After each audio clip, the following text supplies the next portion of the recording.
আর্জেন্টিনাই জিতবে, কে আর জিতবে এটা তো আমরা সবাই জানি। আমি আর্জেন্টিনার ফ্যান বলে আমি এ কথা বলছি না, আমরা তো সবাই দেখছি ওস্তাদের মার শেষ রাতে, এটাই হবে।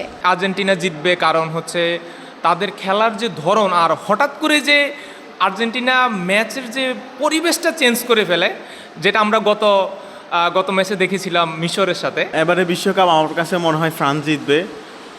শুরু থেকেই ফ্রান্স যেভাবে আক্রমণভাবে খেলে আসতেছে, আমাদের উঠে দাঁড়াতে হবে। স্পিড সকল অন্যায়ের বিরুদ্ধে রুখে দাঁড়ানোর এনার্জি পার্টনার।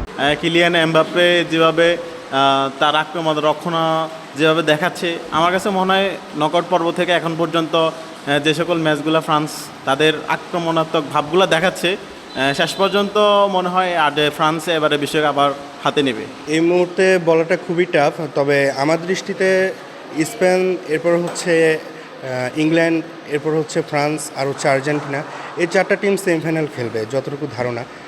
তবে ফাইনালটা খেলবে ইংল্যান্ড আর হচ্ছে ফ্রান্স, এই দুইটা দলকে আমি এগিয়ে রাখছি।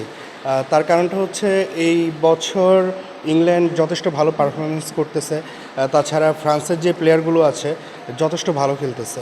এই সব কিছু মিলিয়ে আমি এগিয়ে রাখছি হচ্ছে ফ্রান্সকে। তো কেউ না কেউ তো জিতবেই। এখন আমার কাছে মনে হচ্ছে এবারও বিশ্বকাপ আর্জেন্টিনাই নেবে।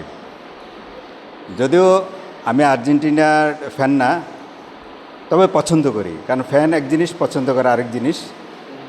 যদিও আর্জেন্টিনা এ পর্যন্ত আসার পেছনে যথেষ্ট বিতর্ক আছে। আমাদের প্রিয় খেলার মধ্যে ফুটবলও একটা খেলা। 4 বছর পর আমরা এই বিশ্বকাপের জন্য অপেক্ষা করি। আমাদের বাংলাদেশে আর্জেন্টিনার ফ্যানরাই বেশি আছেন, তো তাদের প্রতি শুভকামনা রেখেই আশা করি যে আর্জেন্টিনাই এবার বিশ্বকাপ নেবে।